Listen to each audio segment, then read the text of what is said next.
Téléspectateurs des régions de Ségou et de Dioïla, merci de cette confiance renouvelée au programme de Renouveau TV. Bienvenue dans votre émission Les Grands Jurys. Ce soir, nous recevons un ancien général de l'armée malienne, aujourd'hui converti en politique. Il est le président de la Ligue démocratique pour le changement ou LDC.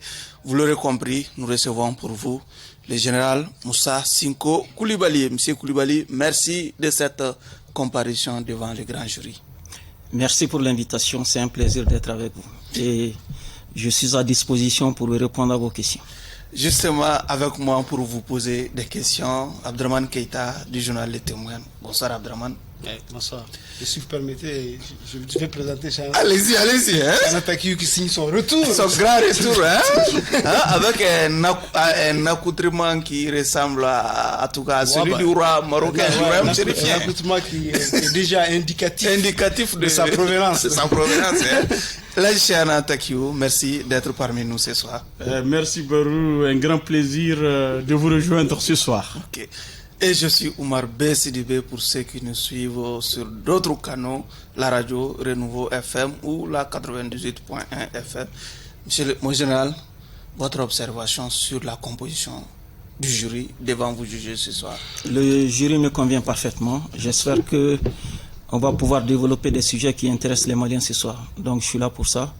Et j'espère qu'on va parler du Mali, des problèmes des Maliens et surtout proposer les solutions que la Ligue démocratique pour le changement est en train de développer pour les Maliens à l'intérieur du Mali et à l'extérieur du Mali. Abdraman Keita, qu'est-ce que vous attendez du général? Bon, le général, si je puis me permettre, oui. Je pense qu'il a observé ce que je peux appeler une sorte d'hibernation médiatique.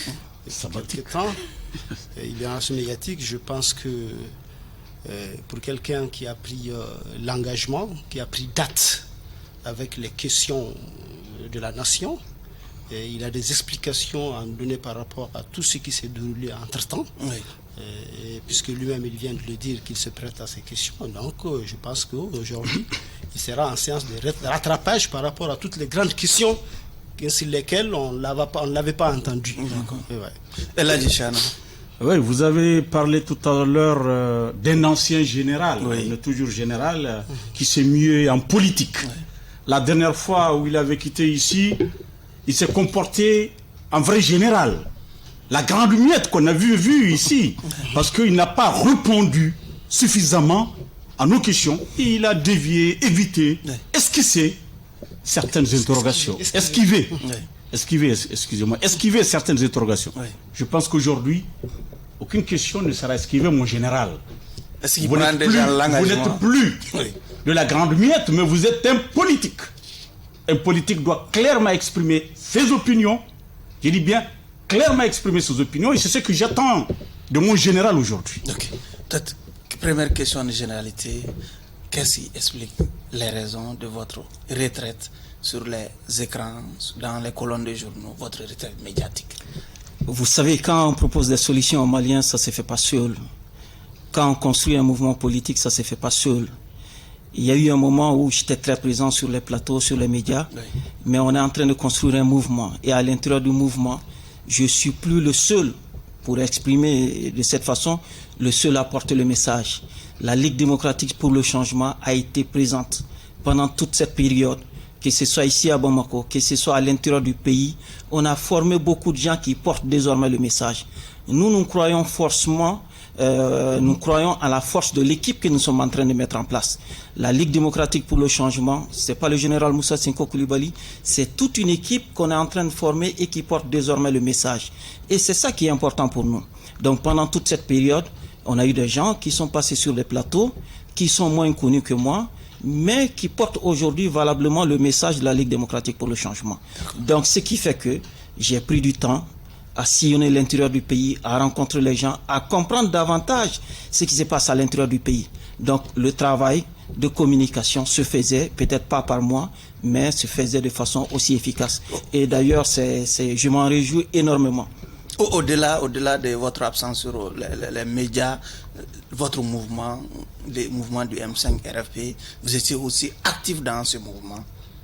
Mais aujourd'hui, vous êtes quasiment, en tout cas, absent dans toutes les réunions du M5, par exemple. Comme j'ai dit, peut-être que physiquement absent des réunions, mais j'ai mes représentants qui participent à chaque fois que l'occasion se présente à toutes les activités, que ce soit du M5, que ce soit de Espoir Mali-Croix. Mais bien évidemment, nous travaillons d'abord au sein de la Ligue démocratique pour le changement. Donc c'est ce qui est important pour nous. Parce que quand vous parlez de M5, il y a eu d'abord la Ligue démocratique pour le changement. C'est ce qui a donné, en plus d'autres mouvements, naissance à Espoir Mali-Croix et aussi plus tard au M5.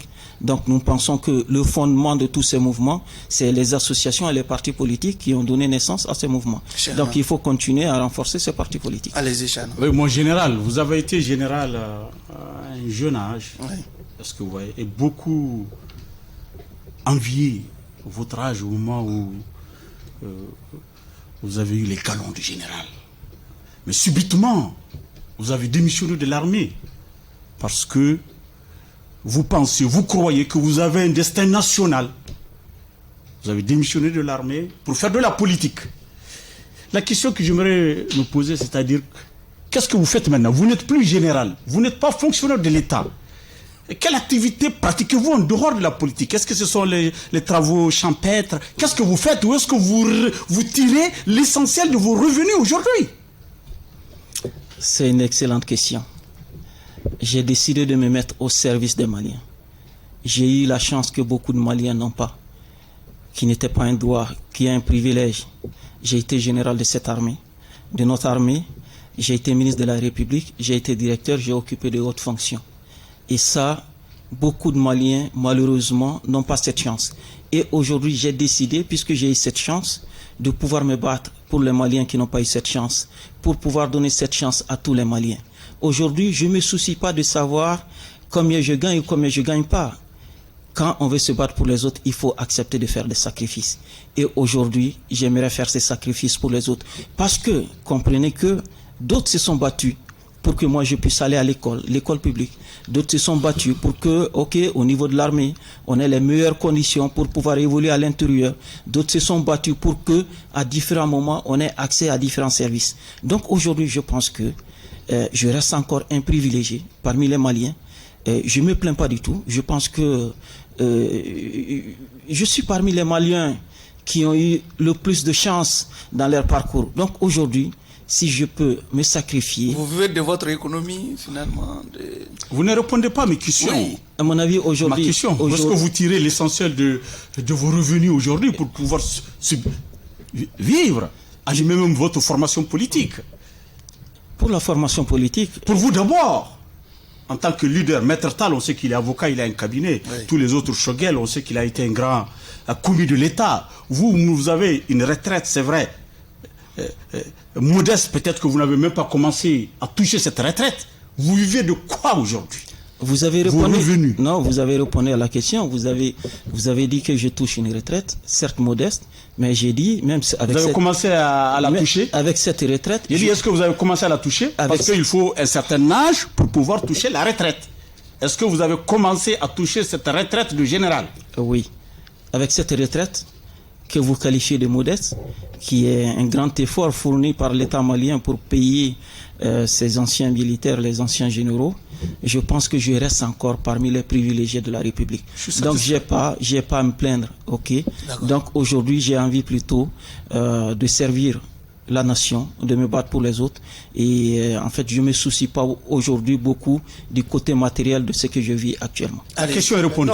Merci. Non, je ne pense pas que la question soit répondue. Pour vous, personnellement, si. Peut-être que c'est très suffit. Mais tout le monde sait combien les chefs de parti, les présidents de parti, sont le recours pour le moindre besoin des formations qu'ils animent. Et aujourd'hui, on ne sait pas, je suppose que votre retraite ne suffit pas pour animer et soutenir un parti politique, d'autant plus que les partis politiques, depuis combien d'années, ne bénéficient même pas de l'aide publique, des financements publics. Et comment est-ce que ça se passe chez vous? Et je suis sûr que vous vivez la même chose que tous les chefs de parti qui sont le recours au moindre besoin. Comment est-ce que Non, pas du tout. La Ligue démocratique pour le changement, c'est d'ailleurs une des spécificités de notre mouvement, on veut construire un vrai parti. La Ligue démocratique pour le changement, c'est pas le général Cinco. La Ligue démocratique pour le changement, ce sont les militants, les sympathisants. Donc la contribution des militants et des sympathisants suffisent pour animer la Ligue. Les besoins des partis politiques sont infinis. Nous faisons la politique de nos moyens. Il y a des cotisations, nous recevons des ressources, nous avons des facilités qui sont mises à notre disposition par les sympathisants des militants et nous faisons la politique de nos moyens. Et on a des besoins qui sont énormes, nous cherchons toujours à les satisfaire, mais aujourd'hui, nous fonctionnons très bien, nous avançons très bien. Depuis qu'on a commencé, on n'a pas eu de difficultés particulières. Ça ne veut pas dire qu'on roule sur de l'or, mais aujourd'hui, on arrive à lever suffisamment de cotisations et suffisamment de facilités mises à notre disposition pour nous permettre de fonctionner à travers l'étendue du territoire national, à travers tout le Mali et même en dehors du Mali. Et c'est très sérieux la question. Parce qu'aujourd'hui, penser que on va fonctionner, notre démocratie doit fonctionner comme ça a été le cas et qui n'a pas donné un grand succès, quelqu'un qui vient, qui a de l'argent et on ne sait même pas d'où vient l'argent et qui finance des clubs qui ne sont pas des partis politiques. Nous, on veut construire un parti politique avec une vision, avec un projet de société, qui repose sur les gens qui croient à ce que nous développons au sein de ce parti politique et qui contribuent financièrement, matériellement, qui prennent leur temps pour animer le parti. Ils font pas ça pour moi, ils font ça pour la vision que le parti a, ils font ça pour l'idéal de changement que nous essayons de mettre à la disposition des Maliens et ils sont là tous les jours, sans exception. La singularité dont vous avez parlé ne se manifeste pas, ne se voit pas sur autre chose. Puisque je vous ai entendu dire sur les médias, en septembre dernier, que vous êtes candidat. Alors même que la candidature n'est pas passée, par exemple, par des instances quelconques du parti. Ouais. Puisque si cette singularité doit se refléter également par les modalités du choix du candidat, alors que votre candidat regorge, votre parti, je suppose, regorge d'autres personnalités qui peuvent aspirer également au même privilège d'être candidat. Je ne vous en veux pas si vous ignorez les modes de fonctionnement de notre parti politique. Ça se comprend, il y a plus de 250 partis politiques au Mali, donc comprendre les mécanismes de fonctionnement de tous ces partis, c'est un peu difficile. Mais nous avons un règlement intérieur, nous avons des statuts qui ont été parfaitement respectés parce qu'on était à la veille d'une élection présidentielle qui était programmée pour la fin des 18 mois de la transition et le mécanisme à l'intérieur est parfaitement fonctionner pour désigner le candidat à l'élection présidentielle. Vous disiez tantôt que votre absence sur la scène médiatique avait été comblée par vos gens, mais ces gens n'ont pas été tellement audibles sur les grandes séquences que le pays a connues. Il y a eu beaucoup de péripéties que le pays a traversées, des épisodes sur lesquels on aimerait entendre vraiment une ligue qui se dit démocratique et qui aspire au changement pour les Maliens. Est-ce que ça veut dire que vous êtes indifférent ou bien est-ce qu'il y a une certaine prudence que vous observez par rapport à toutes ces questions-là? Vous savez, nous on a été présents sur la scène longtemps avant beaucoup d'acteurs qui sont actuellement présents sur la scène. Nous avons eu des positions, nous avons gardé ces positions tout le long du mouvement M5 et nous gardons les positions actuellement. Nos positions n'ont pas changé. Et chaque fois qu'on a été invité à participer à des activités, ateliers, séminaires ou à être sur les plateaux, nous avons accepté avec beaucoup de joie et beaucoup de plaisir pour expliquer nos positions. Et je peux vous dire, même si demain, après-demain, vous avez besoin que sur les différentes thématiques, que des représentants, des experts de la Ligue démocratique... Il y a d'autres formes d'expression. Les communiqués, les autres là qu'on voit, les partis politiques... On va vraiment évoluer. Allez-y, Chana. On n'en a pas vu pour la Ligue. Hein? Mon général, oui. Abdraman vient de souligner un aspect très important, votre silence. Certains silence apparent. Votre recul, depuis un certain temps, depuis que le Mali est dans une zone de turbulence, certains expliquent ça, cette situation par votre proximité avec Paris. Parce que lorsque vous étiez général, ministre de l'Intérieur, et surtout lorsque vous dirigiez l'école de maintien de la paix, vous étiez parmi les enfants chouchous, tu m'excuses un peu de l'expression, de Paris. Vous avez assez de financement et certains pensent que même c'est Paris qui vous a poussé à démissionner, à être candidat parce que vous étiez bien apprécié dans les chancelleries occidentales. Est-ce que ce n'est pas la brouille entre le Mali et Paris qui a expliqué un peu votre recul, voire votre silence?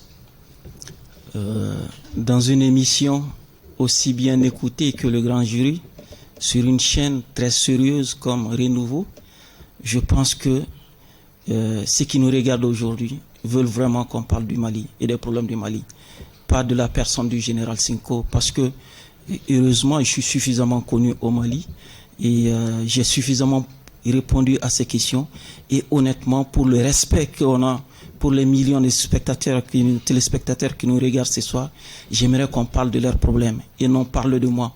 Aujourd'hui, parle de moi. Et dans la situation, on ne parle pas de vous. Le Mali est dans une zone de turbulence. Oui, le Mali est en froid avec Paris.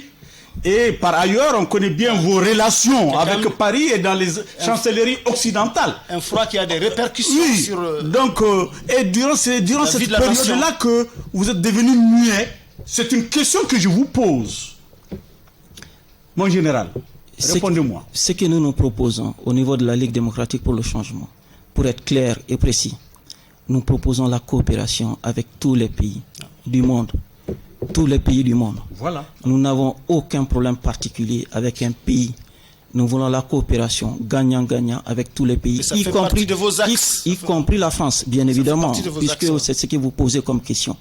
Aujourd'hui, nous défendons les intérêts du Mali et je pense que le Mali doit rester, c'est ça notre position, un pays ouvert, travailler avec la CEDEAO, travailler avec les pays voisins, travailler avec les autres pays, y compris la France, bien évidemment. Mon général, vous êtes un général de l'armée. Le Mali vibre aujourd'hui au rythme d'une transition menée par 5 colonels, j'imagine qu'ils sont vos frères cadets d'armes. Déjà, est-ce que vous êtes souvent consulté par, en tout cas, ces autorités militaires actuelles? Et depuis très longtemps, oui, j'ai exprimé ma disponibilité et à mettre à disposition la petite expérience que j'ai eue avant le début de cette transition. Et je reste encore disponible pour les autorités de la transition, pas seulement que les militaires, parce que heureusement, et même les civils aujourd'hui qui sont à la tête de la transition, j'ai été avec certains au sein du M5, mais aussi j'ai connu d'autres dans d'autres circonstances. Donc j'ai la chance d'avoir des relations privilégiées avec certains acteurs de la transition. Ils savent que je suis totalement disponible pour la transition et que je partage avec plaisir mes convictions et mon point de vue. Et tant que ça peut servir, je pense que voilà, c'est ce que je continuerai à faire. Est-ce que le colonel Goïta vous consulte de temps à autre? C'est ça la question. À quand remonte votre dernière conversation avec le colonel Goïta? Vous l'avez jamais rencontré. Il faut dire les choses clairement. C'est pas ça la question. La question c'est qu'est-ce que j'apporte aujourd'hui à la transition, c'est ça. Et n'oubliez pas, cette transition, moi j'étais au boulevard de l'Indépendance le 5 juin. Absolument. Nous avons souhaité cette transition et nous nous sommes battus pour qu'il y ait cette transition. Donc cette transition, c'est notre bébé. Vous n'êtes pas dessus quand même. C'est notre bébé. Vous n'êtes pas dessus pour le moment. La transition suit son cours et nous voulons que on a une transition suffisamment apaisée jusqu'ici. On aimerait que la suite de la transition soit aussi une transition apaisée, que ça puisse déboucher sur les réformes et aussi des élections qui permettent... On va dessus pour le moment. Vous n'êtes pas dessus. Vous êtes très satisfait de la marche actuelle de la transition. La question n'est pas c'est moi qui pose la question, oui, en général. Oui, je vais dire, aujourd'hui, on est dans une situation où certaines questions ont été abordées par la transition. Certains problèmes sont en voie d'être résolus et aussi, mais il reste beaucoup de difficultés. Je vais rappeler, quand j'ai démissionné et quand on a mis en place le mouvement politique et quand on est rentré dans la contestation, c'était pour la bonne gouvernance. La bonne gouvernance, ça veut dire quoi? Nous avions compris et ça existe toujours, qu'il y avait un problème au niveau de l'éducation. Ces problèmes pour certains existent toujours. Il y a encore des dizaines, des milliers d'écoles qui sont fermées. Il y en avait des problèmes de sécurité et aujourd'hui, l'aspiration première des Maliens, c'est la sécurité qui est la première liberté. Ensuite, il y a des problèmes de santé, d'infrastructure, économie. Économiquement, aujourd'hui, le pays est presque à genoux. Donc, tous ces problèmes existent encore. Donc, ça veut dire que nous nous sommes battus pour quelque chose et nous allons continuer à nous battre pour ça. Il n'est pas encore réalisé, hein? Ah non, pour la plupart, les problèmes restent entiers. Moi, je vais spécifier, parce que vous avez parlé, effectivement, dans vos axes prioritaires, il y a la coopération. Et force est de reconnaître qu'aujourd'hui, c'est un domaine où ça prête équivoque dans ce pays, avec Barkhane qui s'est retiré. Nous sommes en froid avec Barkhane, nous sommes en froid avec le G5, nous sommes en froid avec la CEDEAO. Est-ce que c'est encore équivoque alors? Oui, mais si, puisqu'il y a beaucoup de choses quand même. Nous ne sommes pas en froid avec la Russie. Ouais, bon, non, mais peut-être beaucoup de choses quand même. Pas la Russie. La Russie est sûre, c'est un singleton par rapport à la coopération multilatérale qui a Banque mondiale, FMI, tout ça. Mondiale et beaucoup de choses autres là, puisque la coopération fait partie de votre axe. Est-ce que vous pensez que la trajectoire dans ce domaine que la transition a prise est la bonne? Et selon vous, en tant qu'homme de la sécurité, qui a eu à gérer la sécurité par le passé, quelle lecture faites-vous de cette situation-là? Qu'est-ce qui nous a mené à ça? D'accord. Il y a toutes ces difficultés, mais d'abord, je me réjouis du fait que il y a le dialogue qui continue avec toutes ces institutions. Même avec le G5, on leur a dit de plier bagages. Récemment, il y a un dernier communiqué du gouvernement qui leur a rappelant les militaires maliens et disant qu'ils n'ont plus le droit d'opérer au Mali. Barkhane, la même chose. Dans le communiqué qui dit qu'on se retire du G5, etc., je crois qu'il y a une dernière phrase qui dit qu'on aimerait continuer la coopération bilatérale avec ces pays. Ouais, voilà. Et alors donc ça veut dire qu'on reste en contact avec ces pays. Sauf que si la coopération bilatérale suffisait, on n'allait pas partir sur la voie d'une coopération multilatérale régionale. Non, chaque pays, chaque pays a sa vision des questions sécuritaires. Si aujourd'hui les autorités maliennes apprécient que le G5, d'ailleurs, elles n'ont pas dit, les autorités maliennes, que le G5 était une mauvaise chose. Les autorités maliennes ont dit que les règles du jeu ne sont pas respectées. Donc c'est quelque chose de différent. Peut-être que si les règles du jeu avaient été respectées, on serait aujourd'hui en train de coopérer au sein du G5 Sahel. Donc vous comprenez? Vous êtes du côté des autorités qui ont raison que les règles du jeu ne sont pas respectées selon vous. Nous disons, nous insistons, nous voulons pour la coopération avec tous les pays voisins, les pays au-delà, et en matière de sécurité, nous pensons que la solution doit être globale. Nous n'avons pas changé sur ça, nous n'allons pas changer sur ça. Nous pensons que les questions sécuritaires au Mali ne peuvent pas être réglées si nous restons fermés sur nous-mêmes. Donc nous voulons qu'on travaille avec les pays voisins, des pays qui ne sont pas des pays voisins, mais qui ont des rôles essentiels à jouer en matière de sécurité. En tant que spécialiste du domaine, comment voyez-vous les conséquences de cet état de fait? Comme je dis, il n'y a pas de rupture avec ces pays. Nous allons continuer à travailler avec ces pays. Moi, je souhaite, et c'est ce que les autorités ont dit. Mais Barkhane est en train de se retirer. Les dernières bases sont en train de retourner à l'armée malienne. Takuba, on l'a refoulé. Et aujourd'hui, on est en train de refuser que Barkhane encadre même la MINUSMA. Il y a peut-être même une brouille en vue avec la MINUSMA.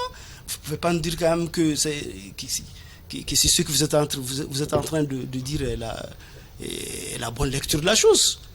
Nous proposons comme solution, oui. C'est ce que je dis, et j'insiste là-dessus, que la solution doit être globale. Nous proposons la coopération sécuritaire, d'abord avec les pays voisins, et au-delà. Nous pensons que le partenariat militaire, la coopération militaire avec d'autres partenaires peut nous aider à sortir de cette crise. Et nous voulons avec d'autres, c'est-à-dire la Russie, et nous voulons continuer à travailler avec la CEDEAO, à continuer à travailler avec l'aménagement. Barkhane n'est plus là, je pense que la question ne se pose plus. Il faut réfléchir à d'autres solutions. D'accord. Et c'est ça qui nous permettra aujourd'hui de gérer les questions sécuritaires. Avant de passer la parole à... l'isolement n'est pas une solution pour nous. D'accord. Voilà. On parle de montée en puissance de l'armée, les autorités en parlent, les citoyens lambda en parlent.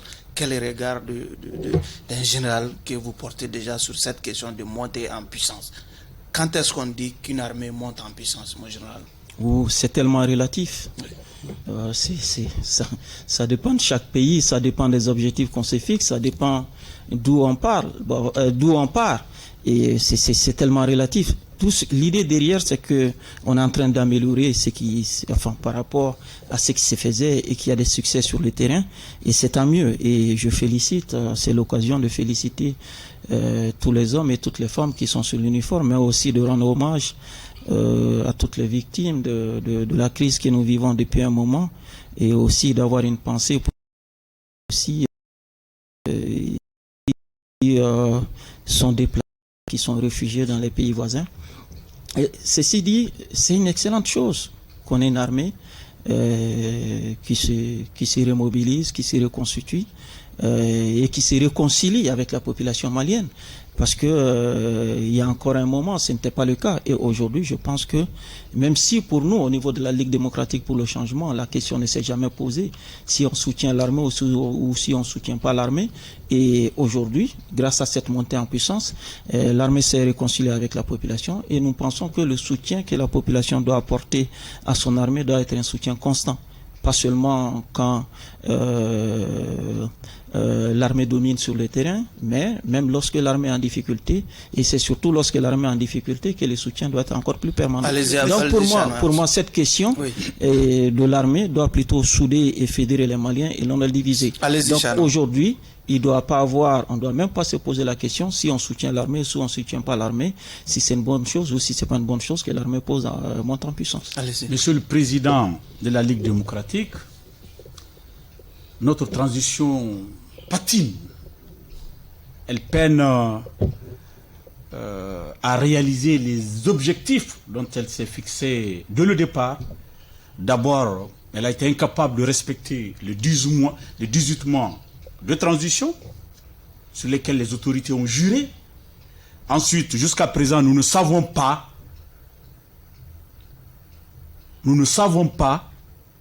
le contenu de la transition parce que nous n'avons pas un chronogramme précis avec les conséquences que vous savez et les sanctions de la CEDEAO, tout ça là. Quelle est, vous, votre lecture et vos propositions par rapport à la transition jusqu'à terme? Une transition, pour nous, par définition, c'est une courte période. Courte période. Une courte période. Qui doit, oui, je l'ai souvent dit et nous soutenons encore.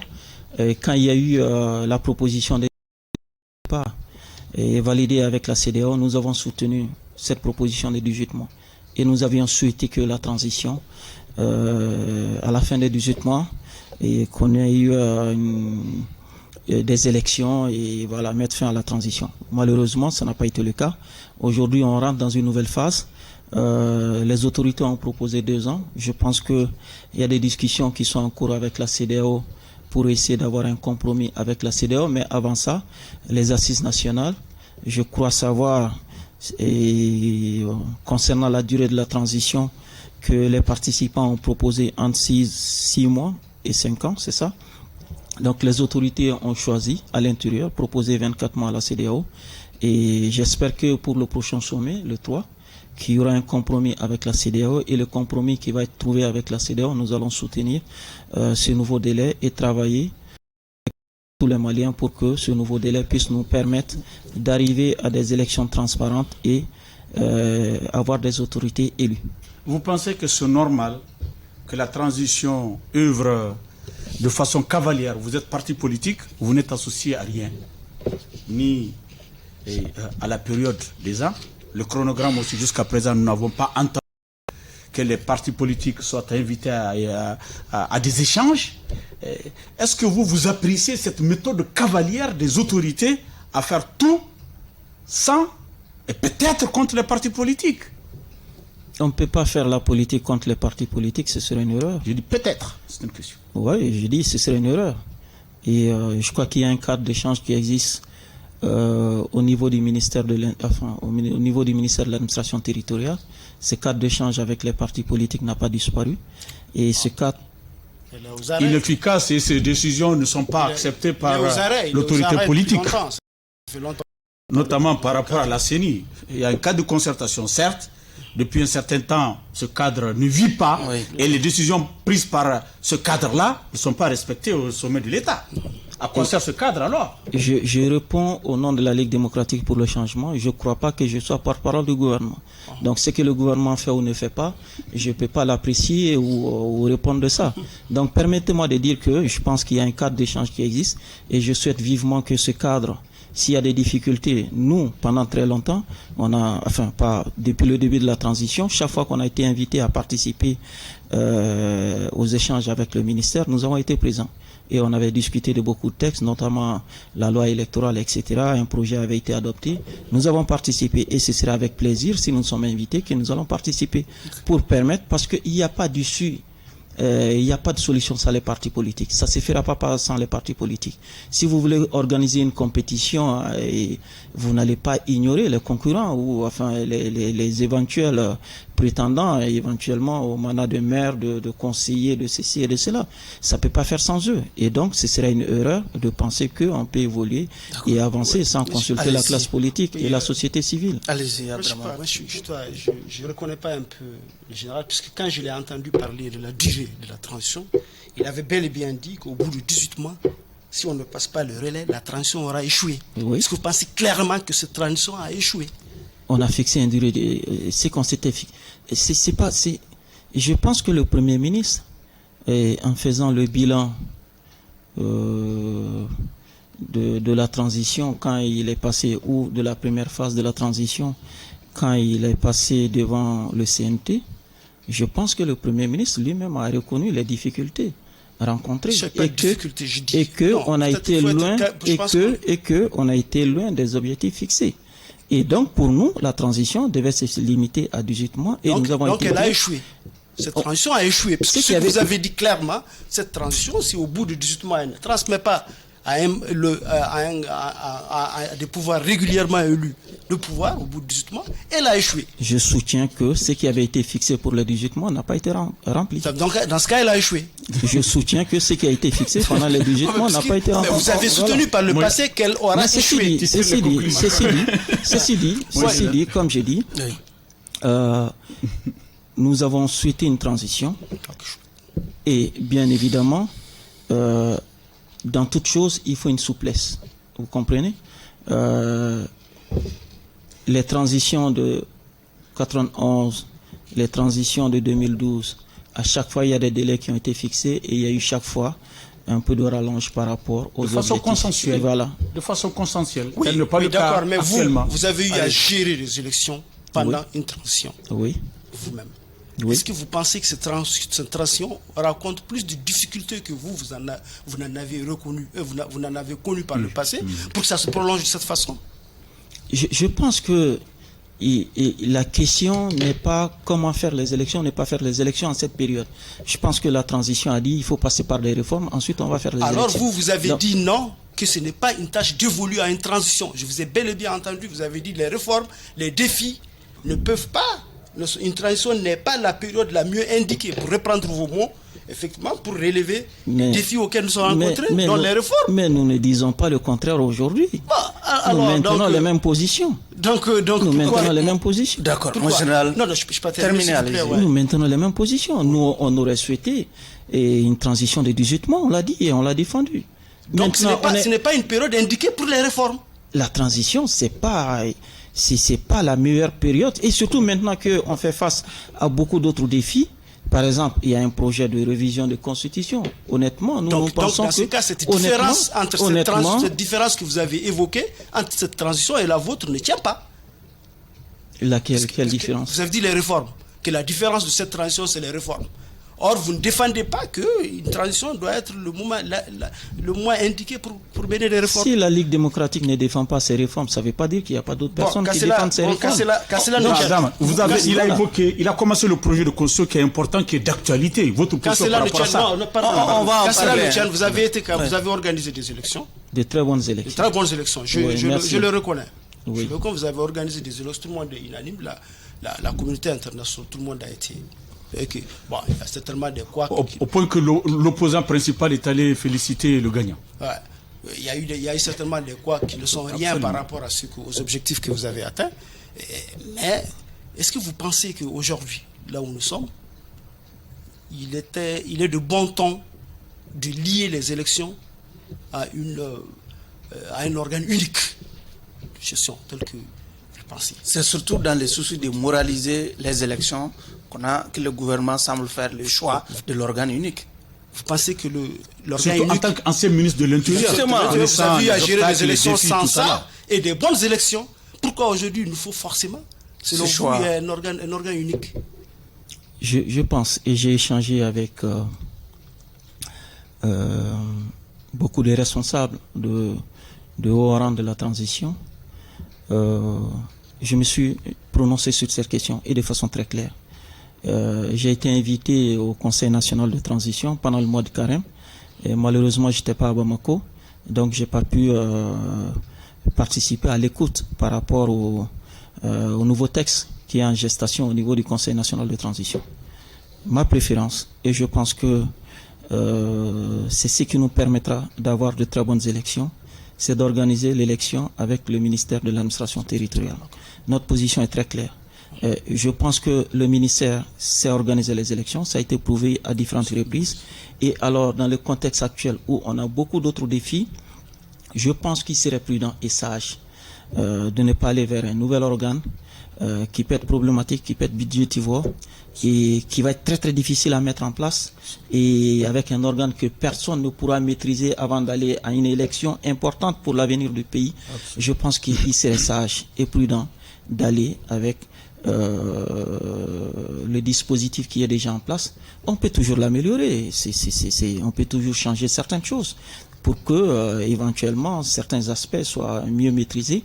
Mais je pense, et nous c'est notre point de vue et c'est notre position, que nous devons aller aux élections avec le ministère de l'administration territoriale. Cela ne veut pas dire que le projet d'organe unique ne doit pas être mûri et réfléchi et qu'on ne doit pas continuer à travailler sur cet aspect.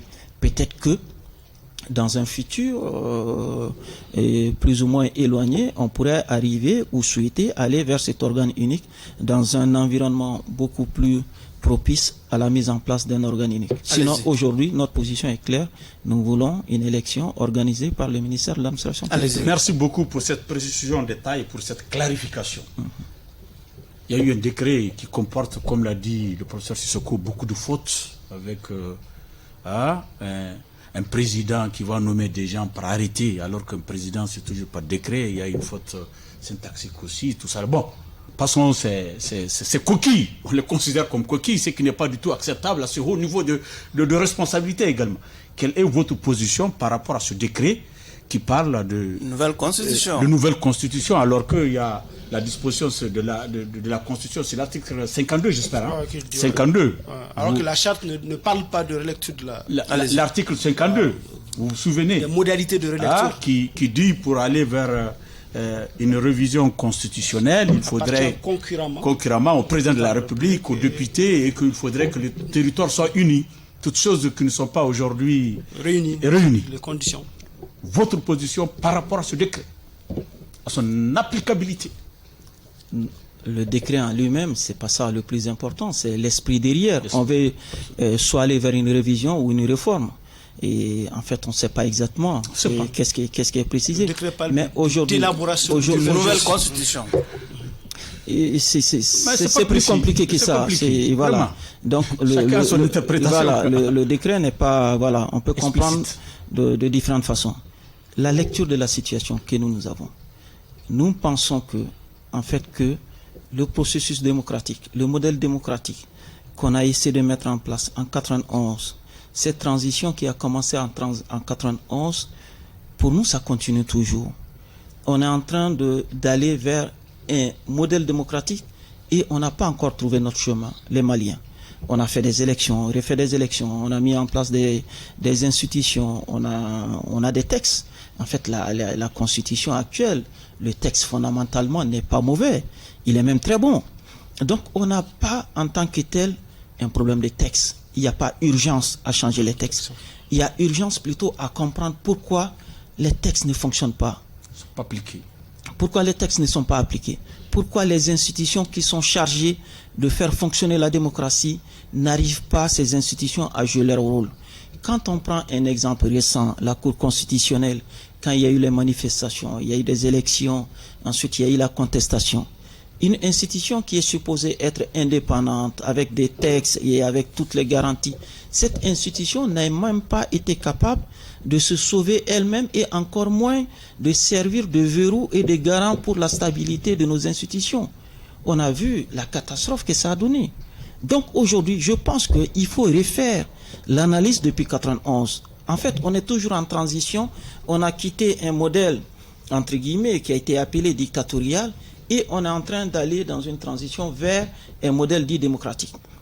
Est-ce que c'est parce que le modèle est inadapté, ou est-ce que c'est parce qu'il il n'y a pas eu suffisamment d'explications et d'éducation envers la population, qu'est-ce qui ne marche pas?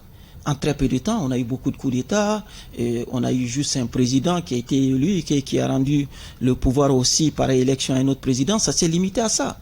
En termes de bilan, c'est excessivement faible. Est-ce que c'est parce qu'on a besoin de plus de temps pour construire notre démocratie? La question se pose, il y a multiples questions. C'est pourquoi aussi nous, l'approche que nous avons, c'est pas d'être collé à l'actualité, c'est d'avoir le recul nécessaire pour permettre de comprendre ce qui se passe dans notre pays. Ce n'est pas de désigner les coupables, qui a fait quoi, qui n'a pas fait quoi, mais la globalité, avoir le jeu au complet. Pourquoi ça n'a pas marché? Pourquoi ça n'a pas marché? Pourquoi les institutions ont des difficultés?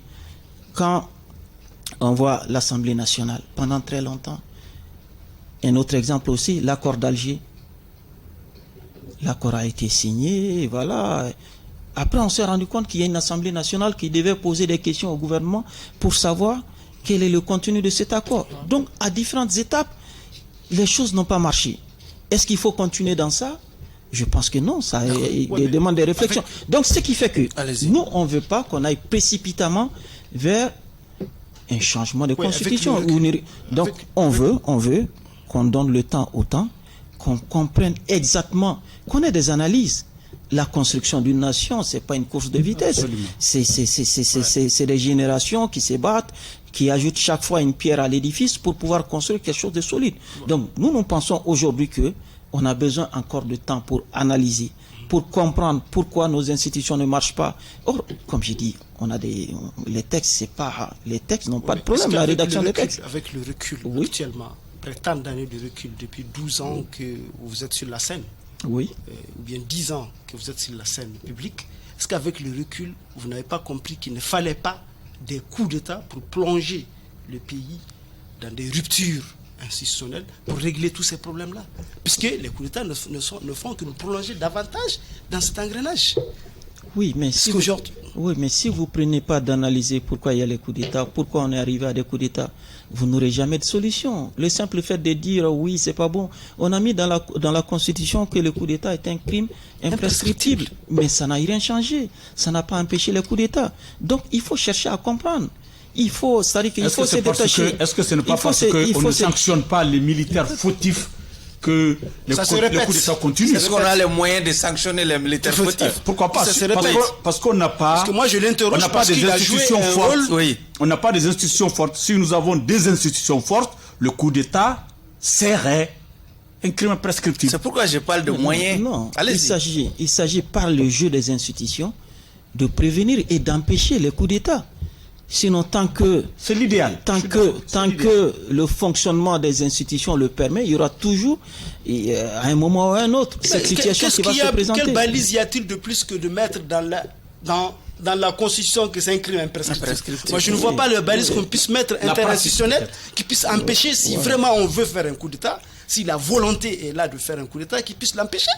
Écoutez, si vous ne gardez pas votre maison et que vous mettez juste sur la porte interdit aux voleurs, à mon avis, ça ne suffira pas. Mais qu'est-ce qu'on a comme interdit aux voleurs, même si vous gardez votre maison, si quelqu'un vient qui est plus fort et qui a des armes beaucoup plus sophistiquées que les vôtres, il va vous dégager de la porte, séparer de la maison.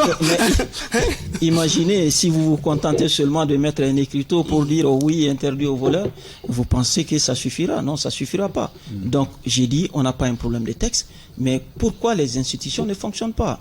Est-ce que c'est parce que nous-mêmes, on n'a pas pris le temps de comprendre l'esprit de ceux qui ont rédigé ces textes en 91? Et peut-être qu'on a juste regardé la lettre de ces documents et après, ça ne fonctionne pas. Donc aujourd'hui, il y a beaucoup de questionnements. Donc d'où la nécessité de prendre le temps qu'il faut pour y réfléchir à toutes ces questions et proposer, parce qu'une constitution, à mon avis, ce n'est pas des choses qu'on change tous les matins. Si on doit mettre en place une nouvelle constitution, une réforme, une vraie constitution, il faut que cette constitution puisse tenir au moins 100 ans, 150 ans. Il ne s'agira pas 5 ans après dire oui, on va changer encore de constitution. Non. Donc pour moi, il faut y aller avec mesure. Justement, nous sommes dans une crise. Quelle solution pour la Ligue démocratique, pour le changement, pour que nous en sortions de cette crise? Et quel aspect de la crise? La crise est multidimensionnelle. Prenons certainement de la CEDEAO, par exemple, la crise qui nous avec la CEDEAO. Récemment, il y a eu par exemple un sommet sur le Mali. Il y avait un 24 mois dans l'air. Et subitement, on avait remis ça au 3 juillet. Et subitement, on a vu de façon unilatérale le gouvernement prendre un décret pour fixer unilatéralement ses propres 24 mois, alors que vous-même, vous êtes légaliste. Je vous suis depuis longtemps. Vous savez bien que le délai de la transition est géré par une charte et non pas par un décret. Quelle lecture faites-vous de cela? Est-ce que cela n'est pas un enlisement d'ici le 3 juillet où la communauté internationale, la CEDEAO, la sous-région doit traiter du cas malien? Ce n'était pas ça le sens de ma question. Hein? Ah bon, allez-y. J'ai écouté les autorités maliennes. J'ai écouté aussi les autorités de la CEDEAO. Parce que c'est un problème qui concerne notre pays et qu'il est urgent de sortir du blocage qu'on a avec la CEDEAO. Parce qu'aujourd'hui, l'économie est presque à l'arrêt. Aujourd'hui, pour ne parler que de ça, l'hivernage commence, les engrais ne sont pas disponibles. Aussi, le prix de certains denrées de grande consommation ou de certains matériaux de grande consommation comme le ciment, ça devient inaccessible. Le secteur du bâtiment est presque à l'arrêt. Or, si le bâtiment est à l'arrêt, c'est toute une chaîne derrière qui souffre et qui ne fonctionne pas.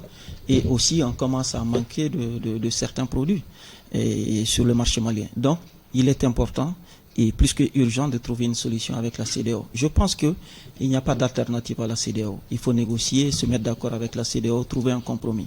Je le pense. Et c'est plus que urgent. Si on peut même trouver la solution avant le 3, il faut le faire, négocier certains aspects. Donc pour nous, encore une fois, nous insistons sur la coopération avec les pays voisins. Le dialogue avec la CEDEAO doit continuer et il est impératif et important pour sortir de la crise que nous avons et d'être en harmonie avec les pays voisins. Allez-y, Chana, pour votre dernière question. Ma dernière question, Monsieur le Président de la Ligue, on vous sait ambitieux. Vous pensez, vous croyez que vous avez un destin national? Est-ce que vous gardez toujours cette ambition? Et pourquoi, encore une fois, pourquoi vous voulez être président du Mali? Pourquoi? J'espère que vous ne confondez pas prétention et ambition. Pas du tout. Je n'ai pas parlé de prétention, mais je parlais d'ambition. Nos ambitions sont sans limite pour le Mali. Je n'ai pas parlé de prétention, encore une fois. J'ai dit nos ambitions sont sans limite pour le Mali. Nous voulons faire du Mali un pays émergent dans un futur très très proche. Donc nos ambitions à ce niveau sont sans limite. Nous voulons mettre tout en place, mobiliser les Maliens et tous les Maliens, rassembler les Maliens, faire les changements nécessaires pour qu'on puisse avoir cette émergence le plus rapidement possible. Il n'y a pas de raison quand on voit les potentialités de notre pays. Il n'y a pas de raison quand on voit les ressources humaines qu'on a dans ce pays. Il n'y a pas de raison que nous soyons dans la situation que nous vivons actuellement. Il n'y a pas de raison. Ça passe par un certain nombre de préalables. La paix. Il faut faire la paix à l'intérieur, entre nos Maliens, rassembler, avoir l'unité nationale, et recoudre le tissu social. Ça passe aussi par la coopération et la bonne amitié avec les pays voisins. Ok? Une question de relance par rapport à ça. C'est-à-dire que c'est vrai votre ambition. Vous voulez être président, je l'ai dit, je l'ai répété. Quels sont vos atouts par rapport à ça? Vous voulez être président de la République. Vous comptez sur quoi? Nous comptons sur les Maliens qui ont dit qu'ils ont besoin d'un pays fort, d'un pays en harmonie avec les autres pays, mais aussi de ce besoin de changement qui a été exprimé. Par exemple, lors des législatives de 2020, où les grands partis, ou supposés grands partis, ont eu beaucoup de difficultés et que des petits partis comme les nôtres ont pu faire entendre leur voix. Je rappelle qu'on avait pu mettre on avait eu un siège à l'Assemblée nationale, donc nous faisions partie des partis qui étaient représentés à l'Assemblée nationale. Après la suite des événements, on connaît. Donc aujourd'hui, je pense que les Maliens ont besoin de changement et on sort de changement. Et aujourd'hui, un des partis politiques qui porte cet espoir de changement, c'est bien évidemment la Ligue démocratique pour le changement. Parce que nous n'avons jamais caché notre volonté de nous battre pour la bonne gouvernance. Nous n'avons jamais caché notre volonté d'avoir un nouveau Mali. Et c'est ce travail que nous continuons. C'est cette ligne que nous essayons de garder. Et c'est cette ligne que nous allons garder. Vous minimisez vos atouts. Vous ne parlez pas de vos atouts. Sauf que votre candidat a quand même été recalé par la Cour constitutionnelle. Allez-y. Dernière question. Il refuse de parler de ses atouts. J'ai dit tout à l'heure que la Cour constitutionnelle a complètement dysfonctionné pendant ces événements. Tout le monde le sait. Et on s'est même retrouvé normalement avec une Cour constitutionnelle que personne ne peut toucher, suivant les textes, qui a été dissoute dans des conditions que tout le monde sait. Donc, ma dernière question, c'est une interrogation de l'expert qu'il est. Parce que j'ai l'habitude d'entendre certaines choses alors qu'il est passé par l'armée, telles que nous avons aujourd'hui la meilleure armée l'une des meilleures armées du monde. Et que ce qui a été investi en si peu de temps ne l'a jamais été pendant les 30 dernières années. Vous qui êtes passé par ces rouages-là, ces dédales-là, quelle teneur donnez-vous à des déclarations comme ça qui viennent par exemple d'un Premier ministre, du chef du gouvernement? Ça me permet, avant de répondre à la question, de dire on aurait eu la meilleure armée du monde. C'est pas pour autant que la Ligue démocratique choisirait de faire la paix au Mali avec l'armée seulement. Nous pensons que la paix, c'est d'abord le dialogue. Nous pensons que la paix, c'est d'abord l'éducation. Nous pensons que la paix, c'est d'abord les réformes institutionnelles qui vont permettre à ce que tous les Maliens se reconnaissent dans ce que nous faisons. Ça passe par la décentralisation, ça passe par le partage d'un certain nombre de niveaux de prise de décision, ça passe par une répartition des richesses. Nous pensons que c'est ça. Et donc aujourd'hui, vouloir dire on concentre tout sur l'armée, nous on est un peu réservé par rapport à ça. Donc le discours qui consiste à dire oui, nous avons mis beaucoup d'argent dans l'armée, pour moi, c'est pas ça la solution. C'est pas ça la solution. C'est pas ça la solution. Non, on veut surtout votre appréciation de la crédibilité d'un tel discours. Comment peut-on en si peu de temps investir en équipement plus que les 30 dernières années? Parce que c'est ce qui est un peu... Est-ce que vous adhérez à cette rhétorique? Est-ce que c'est possible même? Oui. Est-ce qu'il est possible? Est-ce qu'il est possible même la crédibilité d'un tel discours? C'est ce qui nous intéresse.